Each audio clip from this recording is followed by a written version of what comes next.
दोस्तों पिछले 7 साल के पीवाईक्यूज के डेटा को एनालिसिस करके मैंने ये पता लगाया है कि किस चैप्टर से कितने क्वेश्चन पूछे जा रहे हैं। यानी कि 2019 से 2025 तक मैंने पीवाईक्यूज के डेटा को एनालिसिस किया है आरयूएचएस बीएससी नर्सिंग के पेपर्स का, और ये पता लगाया है कि इंपॉर्टेंट टॉपिक्स कौन से हैं। नमस्कार दोस्तों, आज की इस वीडियो में आपको ये पता लग जाएगा कि आरयूएचएस में कौन से चैप्टर आपको पढ़ने हैं, कौन से चैप्टर को आपको कम टाइम देना है और कौन से वो टॉपिक हैं जिनको आप स्किप कर सकते हैं। लेकिन उससे पहले मैं आपको बता दूं, यहाँ पर अपनी दो आरयूएचएस सीईटी एग्जाम है, वो 15 मई को उसका एडमिट कार्ड आने वाला है और एग्जाम डेट है वो आपकी 21 मई को होने वाली है। 21 मई को आपकी एग्जाम होने वाली है।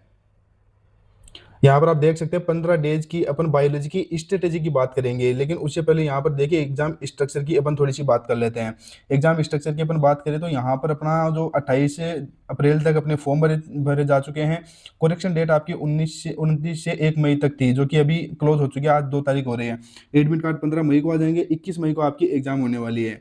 और नीचे अपन बात करें तो 2 जून को अपना जो है आरयूएचएस का रिजल्ट आ जाएगा।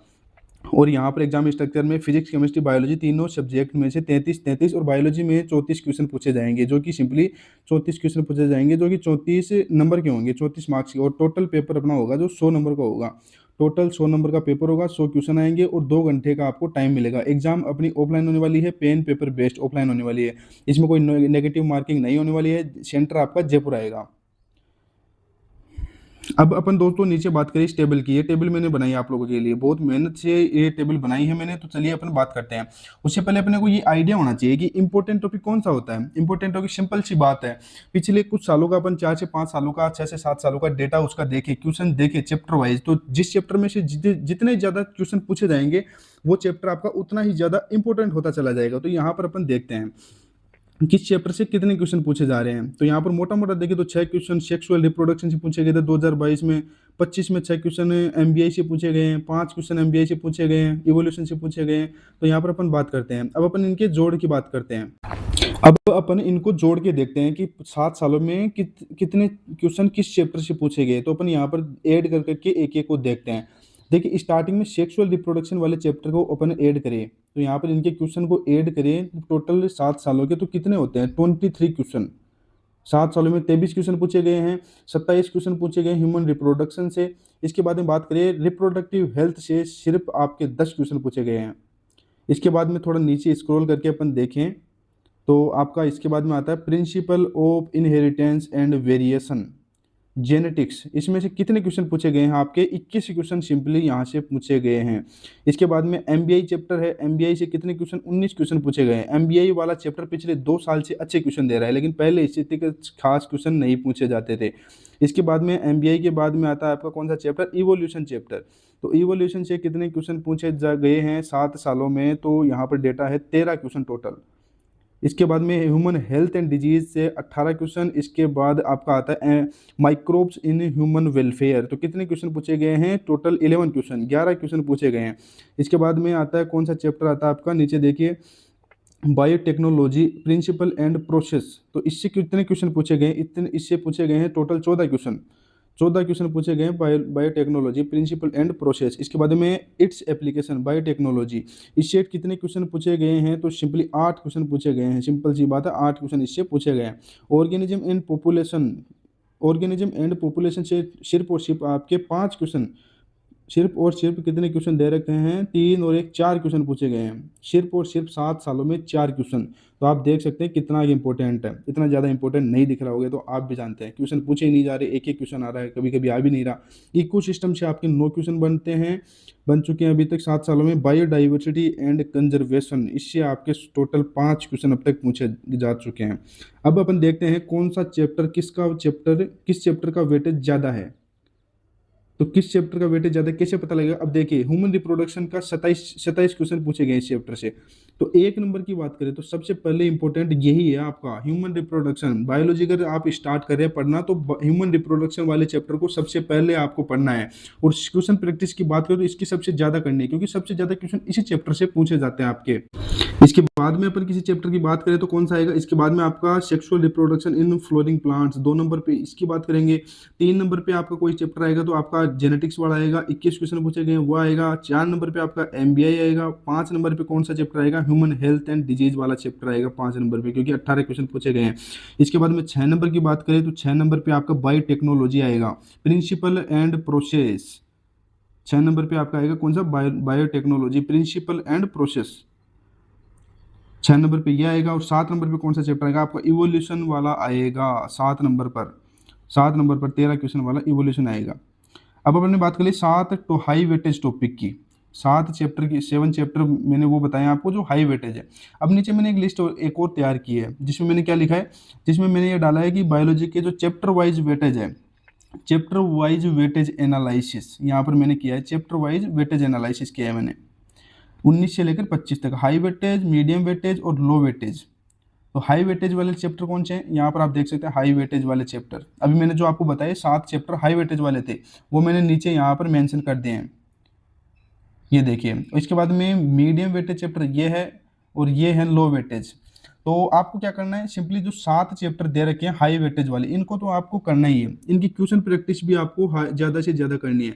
मीडियम वेटेज इनको थोड़ा आप कम टाइम दे सकते हैं हाई वेटेज वाले के कंपैरिजन में, लेकिन जो आपके लो वेटेज वाले, इनको आपको ज़्यादा टाइम नहीं देना है, क्योंकि इनसे एक या फिर 2 क्वेश्चन पूछे जाते हैं, तो उसके चक्कर में आप अपना जो ज़्यादा वेटेज वाले चैप्टर हैं उनको आप स्किप कर देते हो। लेकिन ये गलती आपको नहीं करनी है, इनको आपको कम टाइम देना है, इनको आपको कम से कम टाइम देना है, लेकिन पढ़ना जरूर है। इनका बेसिक नॉलेज आपको होना ही चाहिए। ये नहीं है कि आप इनको कंप्लीटली स्किप कर देते हैं। कंप्लीटली अगर आप इनको स्किप कर देंगे तो आपके बायोलॉजी में 34/34 नहीं आएंगे, क्योंकि 4 से 5 क्वेश्चन का वेटेज यहाँ पर भी है ना।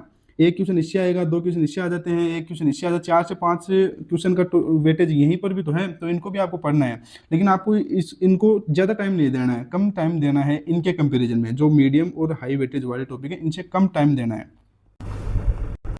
अब अपन बात करते हैं कि जो 15 दिन बचे अपने पास, इनमें बायोलॉजी की आपको कैसे पढ़ना है। बायोलॉजी कैसे पढ़े कि ज़्यादा से ज़्यादा, यानी कि 34 नहीं तो 30 के पार तो आपके नंबर आने चाहिए। देखिए बायोलॉजी की बात करें तो अपने पास टाइम की बात करें तो टाइम अपने पास कितना बचा है, सिंपल सी बात, आप 15 दिन मान के चलिए, मोटे से मोटे आपके पास 15 दिन बचे हैं, 15 डेज, 15 दिन बचे हैं अपने पास। दोस्तों बायोलॉजी को करने के लिए अपने पास 15 दिन बचे हैं, 15 डेज ओनली। अब 15 दिन में कैसे पढ़ना है, स्टार्टिंग के 10 दिन को अपन यहाँ पर डिवाइड करते हैं।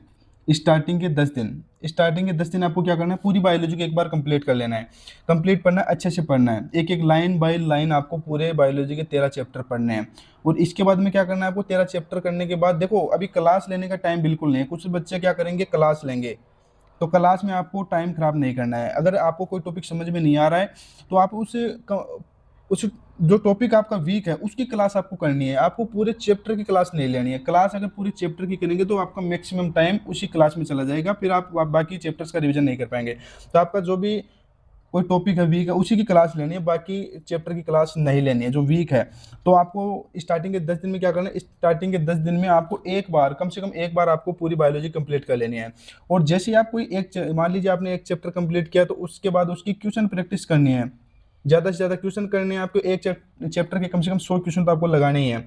इसके बाद क्वेश्चन प्रैक्टिस के बाद आपको उस चैप्टर के शॉर्ट नोट्स बनाने हैं। शॉर्ट नोट्स में आप क्या लिखेंगे, शॉर्ट नोट्स में आपको लिखना है बायोलॉजी की। अगर शॉर्ट नोट्स बना रहे हो आप तो उसमें आपको सिंपली एग्जांपल्स लिख लें। एग्जांपल्स, जितने भी एग्जांपल्स हैं, क्योंकि एग्जांपल्स को आप कितनी बार पढ़ लेंगे लेकिन आप भूल जाएंगे। तो एग्जांपल्स आपके पास शॉर्ट नोट्स में एक जगह लिखे हुए होने चाहिए। एक चैप्टर की बात करो, एक चैप्टर का सिर्फ एक पेज बन सकता है, खड़ा एक पेज, एक पेज आपका, यानी कि इधर 2 पेज मैक्सिमम बन जाएंगे। इतने में तो आपके आ जाएंगे, इतने पेज लगेंगे भी नहीं आपके। शॉर्ट नोट जैसे ही बन जाएंगे। इसके बाद में इनमें एक चीज़ आप और ऐड कर सकते हैं, जो भी टॉपिक आपका वीक है तो उसमें जो भी चीज़ें आपकी वीक चीज़ें हैं तो उस वीक चीज़ों को भी आप इसमें अपने शॉर्ट नोट्स में लिख सकते हैं। और डेली सुबह 20 या 25 मिनट आपको इन शॉर्ट नोट्स को देना है, क्योंकि शॉर्ट नोट्स वो चीज़ है यहाँ पर आपकी मेडिसिन है एक तरीके से। क्योंकि शॉर्ट नोट्स में आपके इंपॉर्टेंट टॉपिक होते हैं, इंपॉर्टेंट पॉइंट्स होते हैं, और आपके वीक वही होते हैं। वो चीज़ें अगर आप डेली रिविजन करेंगे 10 दिन तक तो आपका बायोलॉजी एकदम स्ट्रॉन्ग हो जाएगा। देखिए 10 दिन तक आप अगर इस स्ट्रेटेजी को फॉलो कर लेते हैं तो आपकी बायोलॉजी एकदम परफेक्ट हो जाएगी। अब लास्ट के 5 दिन में क्या करना है, लास्ट के जो 5 दिन बच गए, लास्ट के 5 दिन में आपको सिंपली ज़्यादा कुछ नहीं पढ़ना है। आपके जो चैप्टर आपको नहीं आते हैं, जिनकी आपकी प्रिपरेशन वीक है, तो वीक टॉपिक्स को आपको टाइम देना है। एक तो वीक टॉपिक्स ही पढ़ने हैं ज़्यादा, जो आपके स्ट्रॉन्ग पॉइंट्स हैं, स्ट्रॉन्ग टॉपिक है, उनको आपको ज़्यादा टाइम नहीं देना है। वीक पॉइंट्स पढ़ने हैं, वीक, और इसके बाद में वीक चैप्टर के बाद क्या करना है, क्वेश्चन प्रैक्टिस वीक चैप्टर्स की आपको ज़्यादा करनी है। और सबसे इंपॉर्टेंट बात, आपको पीवाईक्यू को इन 5 दिन में कंप्लीट करना है। पीवाईक्यू कहाँ मिलेंगे? पीवाईक्यू आपको सिंपली हमारे टेलीग्राम चैनल पर मिल जाएंगे, जिसका लिंक आपको नीचे डिस्क्रिप्शन में मिल जाएगा। वहाँ से आप पीवाईक्यू ले सकते हैं और उनकी प्रैक्टिस कर सकते हैं। पीवाईक्यू का सोल्यूशन भी मैं इसी चैनल पर अपलोड करते रहता हूँ।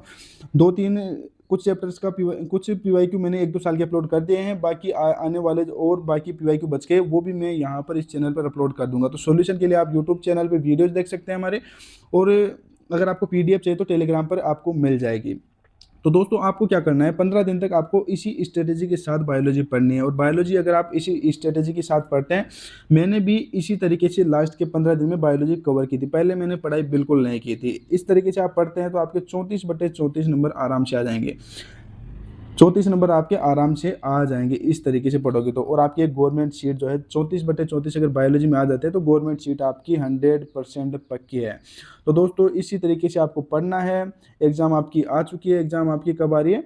21 मई को आपकी एग्ज़ाम होने है। ज़्यादा टाइम नहीं बचा, तो टाइम वेस्ट नहीं करिए, बिल्कुल अच्छे तरीके से कम्प्लीटली एक टारगेट सेट करके पढ़ें। कम से कम आपसे 12 से 13 घंटे की पढ़ाई आपकी अभी होनी चाहिए। 12 से 13 घंटे तो आपको पढ़ना ही है। दोस्तों इस वीडियो में इतना ही। नई जानकारी के साथ मिलेंगे अगले वीडियो में, तब तक के लिए जय हिंद, वंदे मातरम।